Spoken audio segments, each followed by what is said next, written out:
What would you do if you woke up at midnight and found your husband having sex with a python? Stay glued, grab some popcorn and watch to the end. Title: I woke up at midnight only to find my husband with a python, Part 1. For G-Glory Tales YouTube horror series. Don't forget to like, subscribe, and turn on notifications to never miss our next chilling tale. My name is Ada. I used to believe in love. The fairy tale kind. The type that lifts you from the trenches of poverty and places you on a golden throne of comfort. I lived that fantasy once, and it almost cost me my life and my soul. My wedding was the talk of the town. A massive affair in Lagos, flowers imported from Italy, gold leaf cake flown in from Dubai, and a hall decorated like heaven had descended. Dignitaries filled the front rows. Celebrities smiled for the cameras. Paparazzi scrambled for the best angle. Me. I was the lucky girl from nowhere, the orphan village girl plucked from obscurity by a man who claimed to have searched the earth for a heart as pure as mine. That man was Chief Damian Okeke. Billionaire. Oil tycoon. Charming, elegant, powerful. From the outside, we were the perfect couple.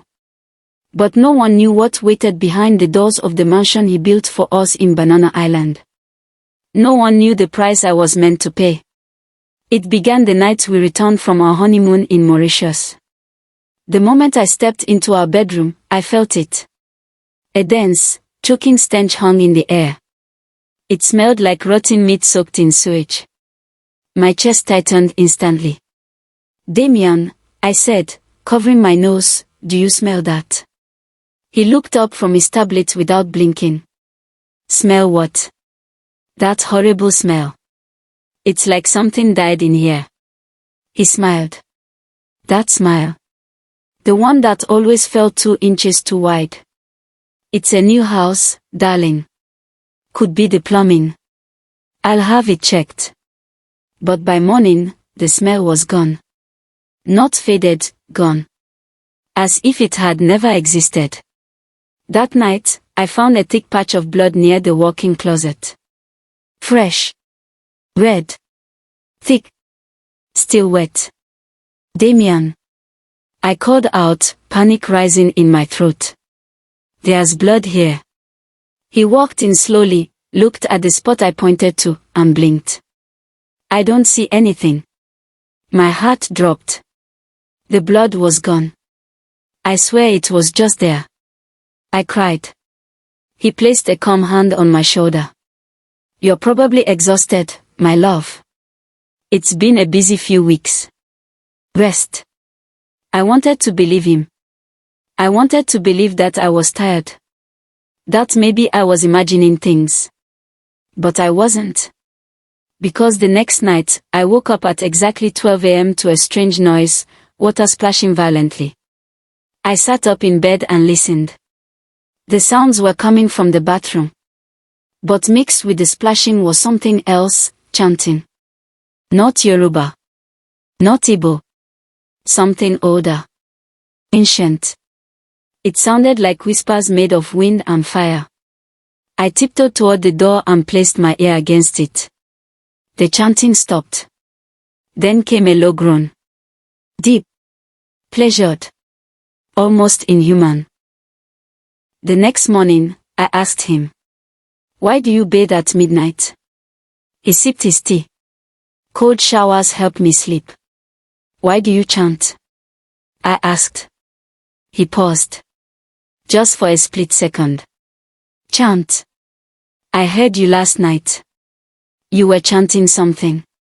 He smiled again. "You dreamt it." "I was awake, Damian." "Sweetheart," he said gently, reaching for my hand. "You've been under stress. I'll sleep early tonight, alright." But he didn't. That night, I decided to stay awake. I laid beside him with my back turned, eyes closed but mind alert. At midnight, I heard the sheets rustle. I opened one eye. Damian had risen from the bed. He was naked. Slowly, he walked past the bathroom door, but didn't enter. Instead, he laid flat on the marble floor at the center of the room, arms spread out like a man waiting for an offering. He began whispering. The air grew cold. Unnaturally cold. Then I heard the sound. A low, slick, slithering sound. I sat up slowly, my breath frozen in my chest. And that's when I saw it. A python. Massive. Its body shone with oil-slick colors, green, blue, black, like something that didn't belong on this earth. It emerged from the shadows like mist, hissing softly, eyes glowing with green fire. It wrapped around Damien slowly, affectionately.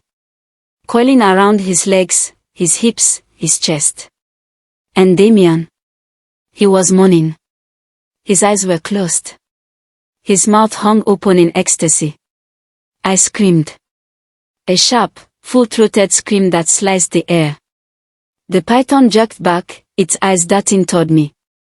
And then, poof, it vanished. Gone like smoke. Damien stood up slowly. His expression blank. Ada, he said calmly, why are you screaming? Don't act like you didn't see it. I shouted. The snake, it was wrapped around you. It was crawling on top of you.